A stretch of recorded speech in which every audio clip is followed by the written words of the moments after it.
हमारे एक व्यूअर महेश चंदेल ने हमसे एक क्वेश्चन किया हुआ था कि अगर किसी प्रॉपर्टी ओनर की डेथ उसकी प्रॉपर्टी को बिना वसीयत निष्पादित किए हुए हो जाती है, या फिर अपने पुत्रों के बीच में बिना प्रॉपर्टी का बंटवारा किए हो जाती है, या फिर बिना अपनी प्रॉपर्टी को पुत्रों के नाम पर ट्रांसफर किए हुए उसकी डेथ हो जाती है, तो आखिर में उस प्रॉपर्टी को उसके पुत्रों के नाम पर कैसे ट्रांसफर किया जा सकता है। हमारे घरों में या समाज में कई बार ऐसी प्रॉब्लम आती है कि जो प्रॉपर्टी का ओनर होता है, किसी के भी नाम पर एक प्रॉपर्टी रजिस्टर्ड है, चाहे वो एक एंसेस्ट्रल प्रॉपर्टी हो, चाहे वो एक सेल्फ एक्वायर्ड प्रॉपर्टी हो, किसी भी प्रकार की प्रॉपर्टी हो, अगर वो प्रॉपर्टी जिसके नाम पर है, जो भी प्रॉपर्टी का ओनर है, अगर उसकी डेथ बिना किसी वसीयत को बनाए हुए, बिना किसी दान पत्र के या फिर बिना बंटवारे की हो जाती है, तो आखिर में उस प्रॉपर्टी पर किसका अधिकार होता है और वो प्रॉपर्टी पुत्रों के नाम पर कैसे ट्रांसफर होती है। क्योंकि अगर किसी प्रॉपर्टी ओनर की डेथ हो जाती है तो डेथ के बाद दो ऑप्शन होते हैं। पहला तो उस प्रॉपर्टी का डेड म्यूटेशन हो तो जाके प्रॉपर्टी पुत्रों के नाम पर ट्रांसफर होगी, यानी कि डेड म्यूटेशन के बाद उस प्रॉपर्टी को फर्स्ट क्लास के उत्तराधिकारी या फर्स्ट क्लास के जो भी लोग होते हैं, वारिस होते हैं, उनके नाम पर ट्रांसफर की जाती है।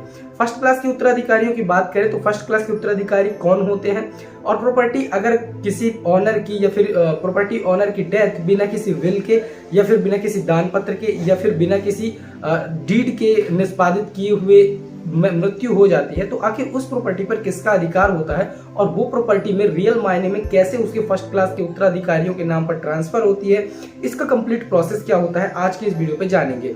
हेलो दोस्तों, मैं हूं चंद्रभान चक्रवर्ती, आप देख रहे हैं अपना यूट्यूब चैनल टेक रेवेन्यू। चलिए वीडियो शुरू करते हैं।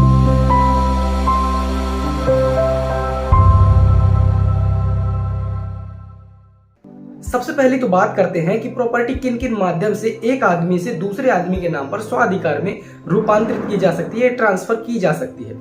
इसके 3 या 4 रास्ते हो सकते हैं। जैसे पहला तो हो सकता है कि आप अपनी प्रॉपर्टी को किसी को बेच दें, लेकिन ये डिपेंड करता है प्रॉपर्टी के टाइप पे। अगर एक आपके पास प्रॉपर्टी है, अगर आप किसी ऐसी प्रॉपर्टी के मालिक हैं जो कि पैतृक संपत्ति है, तो इसे आप फिर बेच भी नहीं सकते हैं, क्योंकि इस पर जो भी आपके बच्चे होंगे उसका जन्म सिद्ध अधिकार होगा। दूसरी बात होती है प्रॉपर्टी का सेल्फ एक्वायर्ड का टाइप, जो कि स्वआर्जित संपत्ति कहलाती है। तो ऐसी संपत्ति को आप किसी को भी बेच सकते हैं। अगर अपन बात करें एक ऐसी प्रॉपर्टी की जो आपकी खुद की प्रॉपर्टी है, आपके नाम पर प्रॉपर्टी है और आप स्वआर्जित संपत्ति को किसी को देना चाहते हैं, तो इसको 2 या 3 तरीके से ही आप दूसरे आदमी को दे सकते हैं। पहला होता है या तो आप उसके नाम पर वसीयत कर दें, तो उस प्रॉपर्टी को उसके नाम पर ट्रांसफर किया जा सकता है आपकी डेथ के बाद। दूसरा होता है प्रॉपर्टी की सेल डीड बनाना, तो अगर आप सेल डीड के बेस पे उस प्रॉपर्टी को सेल कर देते हैं तो वो दूसरे के नाम पर चली जाती है उसका म्यूटेशन होने के बाद। तीसरा हो सकता है कि प्रॉपर्टी को दान पे दे देना, तो दान में देने के बाद वो प्रॉपर्टी चली जाएगी। चौथा हो सकता है गिफ्ट डीड के रूप में देना, तो गिफ्ट डीड के रूप में भी आप दे सकते हैं, वो भी एक डीड ही होती है। पांचवा आपका ये हो सकता है कि आप रिलीज कर दे, तो जो सह खातेदार होंगे, जो शामिल खातेधारक होंगे उस प्रॉपर्टी में, उनके नाम पर वो प्रॉपर्टी चली जाएगी। ये 4 या 5 रास्ते हो गए प्रॉपर्टी को ट्रांसफर करने के एक आदमी से दूसरे आदमी के नाम पर।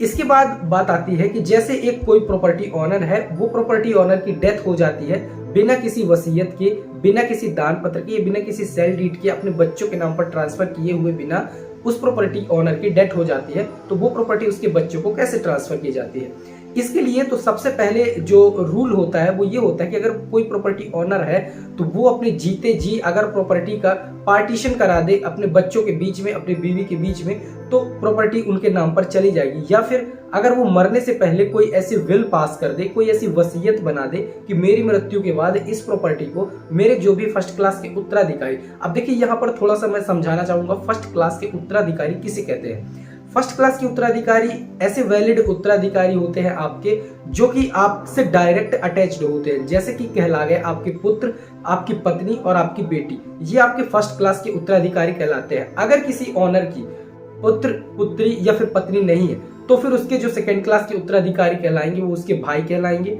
भाइयों के बाद उसकी बहनें, मतलब भाई ही होते हैं, माता पिता ये कहलाते हैं। तो अगर फर्स्ट क्लास के उत्तराधिकारियों के नाम पर कोई वसीयत, कोई अगर ऐसी दान पत्र या फिर कुछ ऐसा बना के विलेख नहीं दिया गया है और प्रॉपर्टी ओनर की डेथ हो गई है, तब क्या होता है, ऐसी सिचुएशन में डेड म्यूटेशन किया जाता है। डेड म्यूटेशन में ये प्रोसेस होती है कि उसके जो भी वैलिड फर्स्ट क्लास के उत्तराधिकारी हैं उनका नाम प्रॉपर्टी ओनर का नाम हटा के रिकॉर्ड से और उनका नाम ऐड किया जाएगा।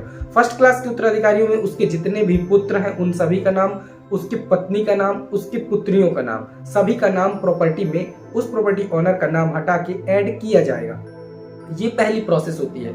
दूसरी प्रोसेस में क्या होता है कि अगर कोर्ट या फिर तहसील या फिर अंचल कार्यालय में तहसीलदार इस काम को करने से मना करता है कि आपके पास कोई प्रूफ है कि क्या आप उन्हीं के वैलिड उत्तराधिकारी हैं, क्या आप ही उन्हीं के मतलब फर्स्ट क्लास के वारिस हैं, तो अगर ये करने पर अगर आपको तहसील से अंचल कार्यालय से मना किया जाता है, तब ऐसी सिचुएशन में आपको बनाना होता है उत्तराधिकार प्रमाण पत्र। उत्तराधिकार प्रमाण पत्र आपका कोर्ट से बनाया जाता है। उत्तराधिकार प्रमाण पत्र के लिए आप अपने सिविल कोर्ट में अप्लाई कर सकते हैं। उत्तराधिकार प्रमाण पत्र इस बात को प्रमाणित करता है कि जिस भी आदमी का उत्तराधिकार प्रमाण पत्र बनाया गया है, मरने वाले से इसका डायरेक्ट रिलेशन है, ये उसका फर्स्ट क्लास का वारिस है, यानी कि ये उसकी प्रॉपर्टी का उत्तराधिकारी है।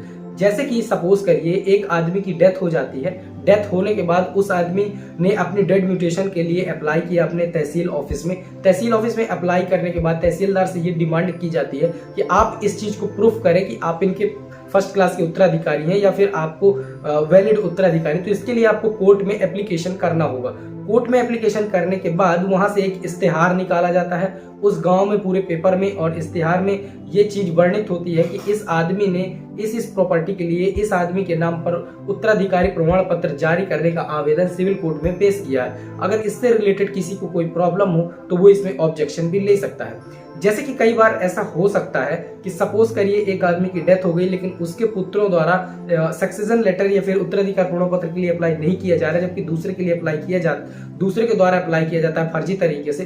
तो जब ये इस्तेहार पूरे में प्रकाशित होता है तब वो लोग एक्शन ले सकते हैं और इसमें जाके अपने रियल जो भी स्टेटमेंट्स हैं वो रख सकते हैं और उसे फेल करा सकते हैं। लेकिन अगर 15 दिन के अंदर अंदर कोर्ट में से किसी भी प्रकार का आपत्ति या फिर ऑब्जेक्शन नहीं जाता है तो उस आदमी के शपथ पत्र और उसके द्वारा दिए गए प्रूफ के आधार पर कोर्ट एक उत्तराधिकार प्रमाण पत्र जारी करता है। उस उत्तराधिकार प्रमाण पत्र के बेस पे उसका डेड म्यूटेशन किया जाता है। जो आदमी बिना किसी वसीयत, बिना किसी दान पत्र के या बिना किसी डीड के जिसकी मृत्यु हो जाती है, तो उसके उत्तराधिकारियों के नाम पर उत्तराधिकार प्रमाण पत्र के आधार पर प्रॉपर्टी को ट्रांसफर कर दिया जाता है। अब बात करते हैं कि उत्तराधिकार प्रमाण पत्र कैसे बनवाया जा सकता है। तो उत्तराधिकार प्रमाण पत्र बनवाने के लिए आप या तो कोर्ट में एप्लीकेशन कर दें या तो आप एक एडवोकेट को भी पकड़ सकते हैं। एक एडवोकेट हायर करके और आप सक्सेशन लेटर या फिर उत्तराधिकार प्रमाण पत्र आप सर्टिफिकेट, सक्सेशन सर्टिफिकेट आप बनवा सकते हैं।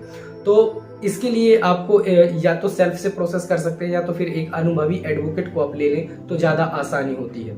सक्सेशन सर्टिफिकेट बनाने से पहले आपको एक बार फौती नामांतरण या फिर डेड म्यूटेशन के लिए अपने अंचल कार्यालय या फिर अपने तहसील कार्यालय में संपर्क जरूर करना चाहिए। वहां पर एप्लीकेशन जरूर करना चाहिए। अगर वहां पर किसी अन्य दस्तावेज के आधार पर ये मान लिया जाता है, ये पटवारी की रिपोर्ट के आधार पर ये सुनिश्चित कर लिया जाता है कि आप ही इनके फर्स्ट क्लास के उत्तराधिकारी हैं, तो जो मर गया है आदमी, जिसकी डेथ हो गई है, उसके जो फर्स्ट क्लास के वारिस होंगे उनका नाम डेथ म्यूटेशन के तौर पर उस प्रॉपर्टी पे दर्ज कर दिया जाता है। सो गाइस, ये था आज का वीडियो में आपने जाना कि अगर बिना किसी वसीयत के, बिना किसी डीड के, बिना किसी दान पत्र के किसी प्रॉपर्टी ओनर की डेथ हो जाती है तो उसको पुत्रों के नाम पर प्रॉपर्टी को कैसे ट्रांसफर किया जा सकता है। अगर आपको वीडियो पसंद आया हो लाइक करें, दोस्तों के साथ शेयर करें, चैनल पर नए सब्सक्राइब करें। आपके मन में कोई डाउट हो तो कमेंट सेक्शन में जरूर पूछेगा। थैंक्स दोस्तों, मिलते हैं नेक्स्ट वीडियो में, तब तक के लिए जय हिंद।